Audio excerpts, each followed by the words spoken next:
Оқушылар, бүгінгі біздің математика сабағындағы тақырыбымыз есептер шығару.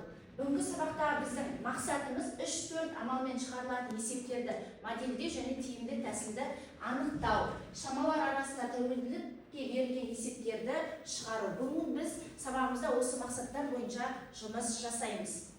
Тақырыбымызды бастау үшін осы тапсырманы орындаймыз қазір. Осы тапсырманы орындау арқылы бүгінгі біздің тақырыбымыз немен байланысты болатынын анықтаймыз. Есептерімізді де дәл солай. Ғарышкерлер күні қай күн? Қол көтереміз. Қазақ ғарышкері кім?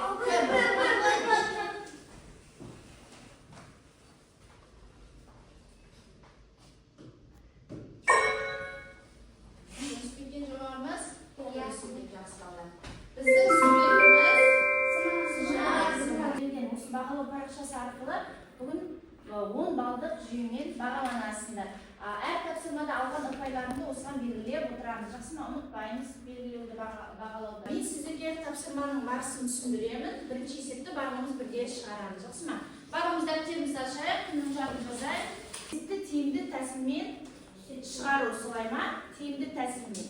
Енді бірінші есепте бізде енді бұл есепті шығару үшін біз әртүрлі тәсілмен шығаруымыз керек еді. Бірінші тәсіл қалай шығарамыз? 45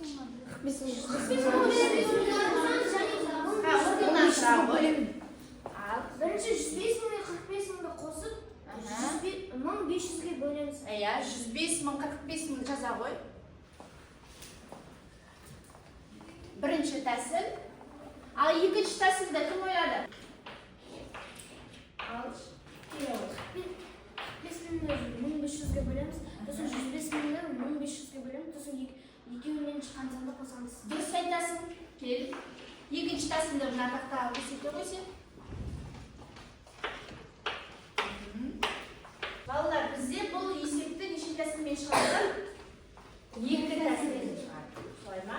Жақсы балалар, енді бізге қай тәсіл тиімдірек? Соны анықтайықшы. Бірінші тәсіл ма?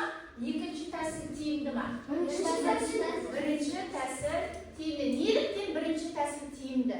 Айта ғой. Неліктен бізге бірінші тәсіл тиімді? Өйткені есепті тезірек шығарамыз. Есепті тез шығарамыз және шығару амалымыз оңай. Бөлімдерді бөліп отырғанша қосып судан кейін бөлімдерді. Яғни бірінші қосып екеуін бөліп алған дұрыс. Саған не үшін тиімді бірінші тәсіл? 105 мың 45 мың өте тиімдірек, сондықтан бірінші тәсіл тиімді деп ойлаймын. Дұрыс айтасыңдар. Тиімді тәсіл бізге не үшін қажет? Есепті тез шығаруға және бізге оңай, аз есептерге және оңай шығару үшін бізге тиімді тәсілмен шығару өте тиімді. Тапсырмамызға көшеміз. Балалар, бізге Союз ғарыш кемесінен тапсырма келді. Бұл тапсырма бізде жеке жұмысты әркім өзі орындайды. Кім оқиды мәліметті? Оқи ойыншы. Союз ғарыш кемесі. Бұл Ресей бұрынғы кеңес одағы. Ғарыш кемесі қалай аталады екен? Қай жылы ұшырылған? 1960 айтасыздар. Енді балалар, осы Союз ғарыш кемесінің бізге берілген тапсырмасы бар екен. Қараймыз тапсырманың қағаздың артында әр оқушы жеке орындайды. Бұл тапсырмадағы біздің дескриптор еді. Барлығы 2 балл аласыңдар. Ал жұмысты бастаймыз. Сіздерге 2 минут уақыт беріледі. Есептің шарты шешуін жазамыз. Балалар, уақытымыз жақындауға таяп қалды. Неше тонна сүт өңдейді? 365 күнде неше тонна сүт өңдейді? Кел, өзіңнің шығарған тәсіліңмен есеп шартын жазамын. Сен екінші тәсіліңді жаза ғой.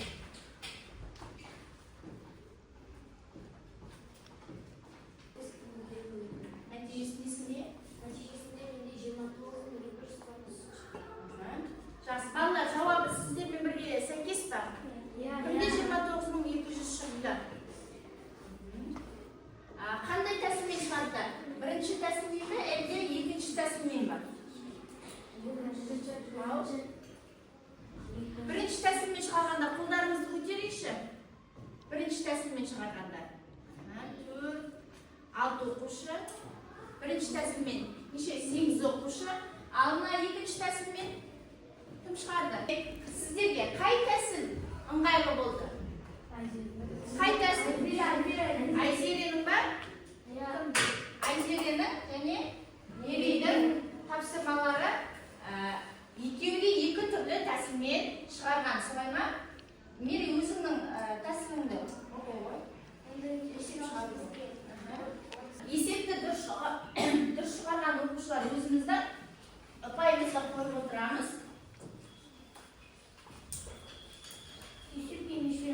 Есепте 2 балл қоямыз.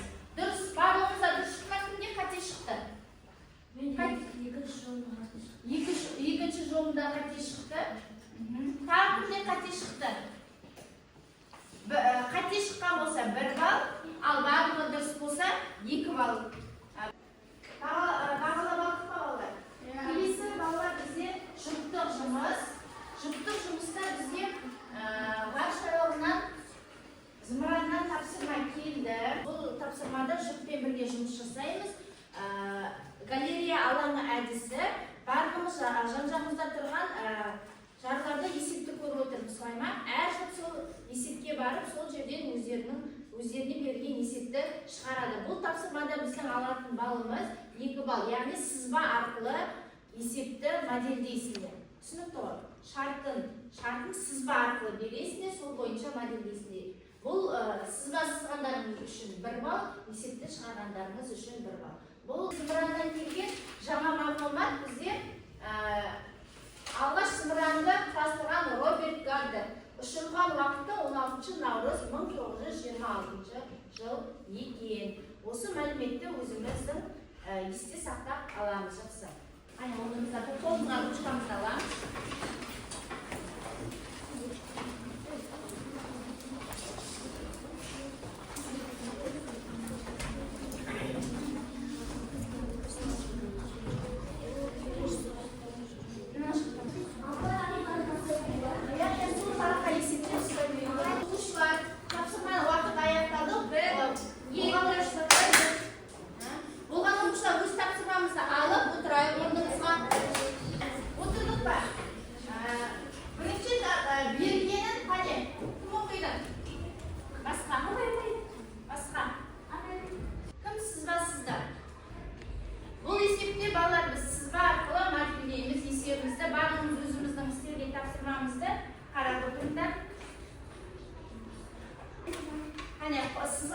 Сызған оқушылар қолымызды көтерейік. Сіздерге 1 балл, енді шешуін шығарамыз. Шешуін.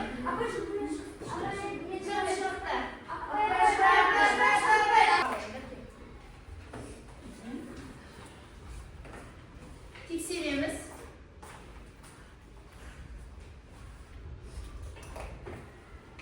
Енді тауып алдық, айта ойындар.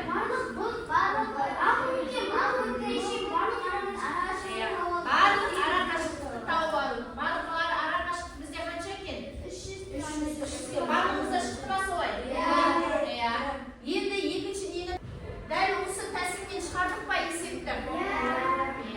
Есеп қиын болды. Есепті шығарғанда 2 балл аламыз, ал есепте сызбасын салмағанда 1 балл аламыз.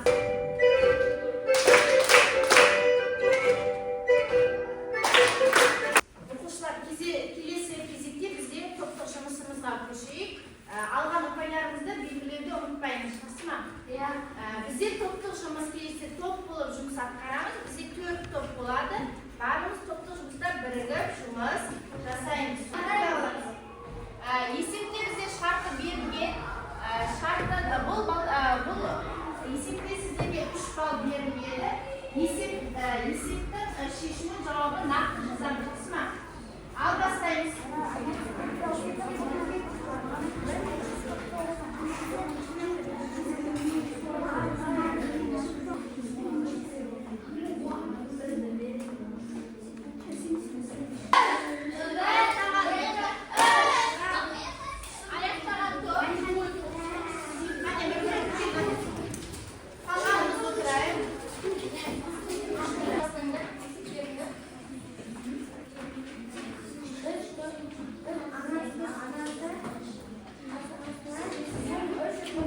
3'ге көбейттік.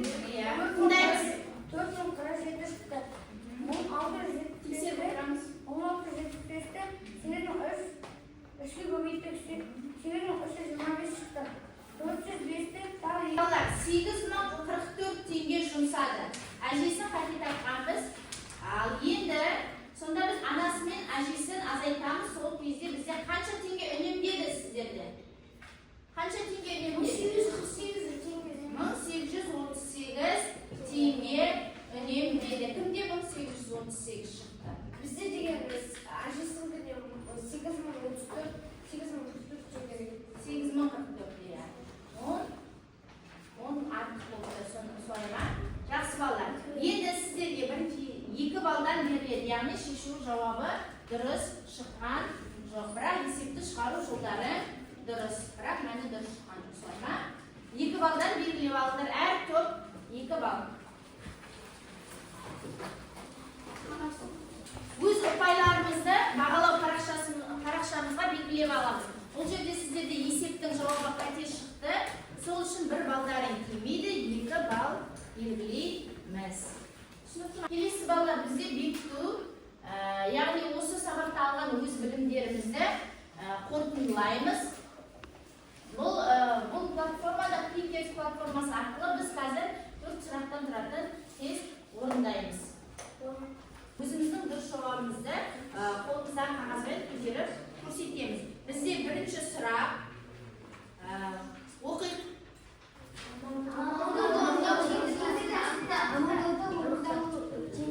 Анықтаңыз.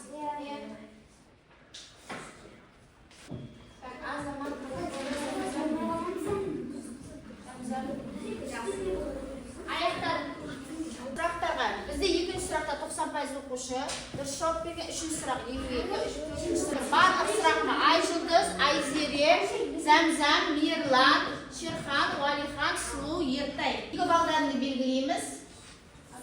Ал қалған оқушыларда сұрақ қате болған. 1 балдан белгілейміз. Оқушылар, енді келесі бізде осы сабағымызды қорытындылай келе, бүгінгі біздің мақсатымыз не еді?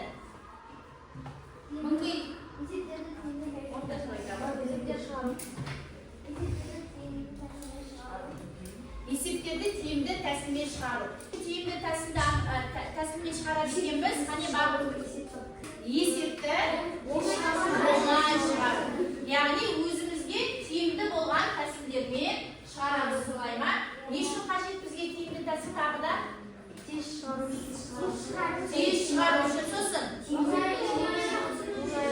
Оңай әрі тез жолмен шығару үшін бізге қандай тәсіл керек екен? Тиімді тәсіл керек екен. Біз бүгінгі мақсатымызға осылай жеттік. Яғни біз есептердің барлық тиімді тәсілмен есептедік. Енді бізде кері байланыс бала. Бүгінгі тақырыбымыз түсінікті болса, бәрі түсініктіні басамыз. Сұрағымыз болса, сұрағы бар, түсінбеді болса, түсінбеді деген батырманы басамыз. Бірінші жағдай келіп белгілеу ойында.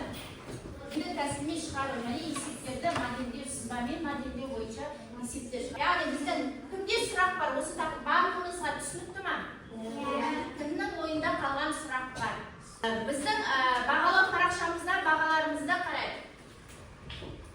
Бізде 10 сабақ бойынша 10 балл жинауымыз керек, солай ма? 10 балл жинаған оқушылар бар ма? 10 балл. 10 балл. Жақсы. 9 балл. 9 балл жинаған оқушылар бар ма? Қане?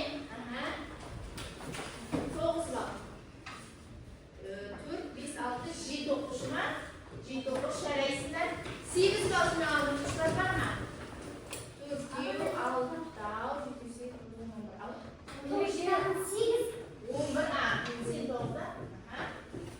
11 балл, ал 7 балл. 7 балл. Біреу. 6 балл. 6 балл. 5 балл жинаған оқушылар бар ма? 7 балл. Азамат 7 балл. Жақсы. Балалар, қорытындылай келе бізде 18-19 оқушы бүгінгі сабақ